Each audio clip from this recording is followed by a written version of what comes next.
This past weekend, I rewatched Michael Bay's Transformers series, and so naturally, I have been inspired to make this video. After all, if there's one aspect to these films that still holds true, it's that Big Daddy Optimus Prime is the most inspirational leader of all time. He never fails to deliver those fire-ass speeches in all of these Michael Bay movies. However, full disclosure, like so many other people on the internet, I am not a huge fan of this franchise. I do agree with a lot of the criticisms that these movies get, like them being unaware with their cringy humor, being inappropriate, being way too long, being incoherent in their narratives, and being visually jumbled, computer-generated chaos with over-the-top explosions and loud metallic robot sounds. Put simply, this franchise is designed to show off cars, hype up the US military, and to sell action figures. With that said, I do think there is something important to consider. This is a series that focuses on the spectacle of giant robot aliens instead of meaningful narrative continuity. These movies haven't aged well because we can now compare them to a current landscape of emotive and cohesive blockbuster storytelling.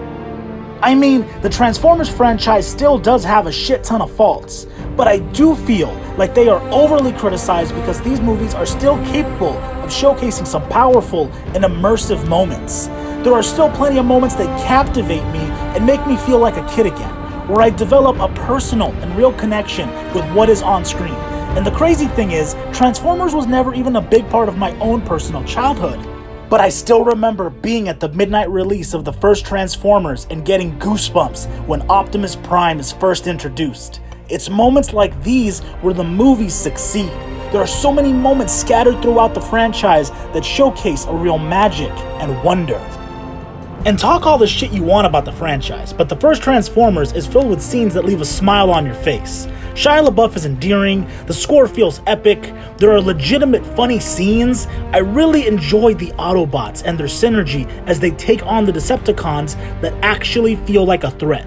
And Megatron is actually depicted as a powerhouse of a villain. Oh, and that ending with Prime's monologue perfectly shifting into Linkin Park's What I've Done, pure magnifique. Revenge of the Fallen tries to do too much and it does lack narrative coherence, but there's still plenty of dope fight scenes and that forest battle is still a top moment in the franchise. This ain't your dad's Optimus Prime. Dark of the Moon is pretty convoluted and feels a little too long, but I still think it's a pretty good end to Shia's arc, and it feels epic, with Optimus being hard as fuck in this one. Age of Extinction actually isn't that bad.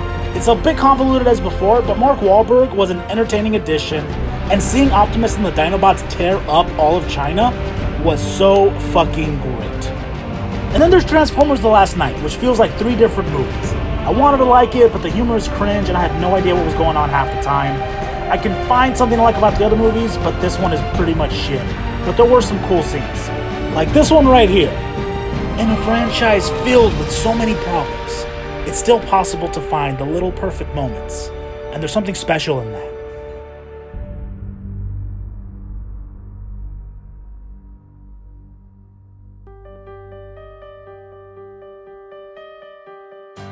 And this is why I have a good time with the series. Watching giant CGI robots fight each other is something that 10-year-old me always dreamed of seeing on the big screen. Transformers has its flaws, yes, and it doesn't hold up well, especially in a current age of highly detailed and immersive blockbuster movie franchises. Time hasn't been kind to it, and I do feel that because of all these things, people are overly critical. There are still moments that, for me, make all the problems within the series worth it. I think it's important to recognize and to celebrate the moments that do immerse us into a fun sci-fi universe. It makes these moments stand out that much more, so that maybe when you're watching these films, like the Autobots themselves, maybe there's more than meets the eye.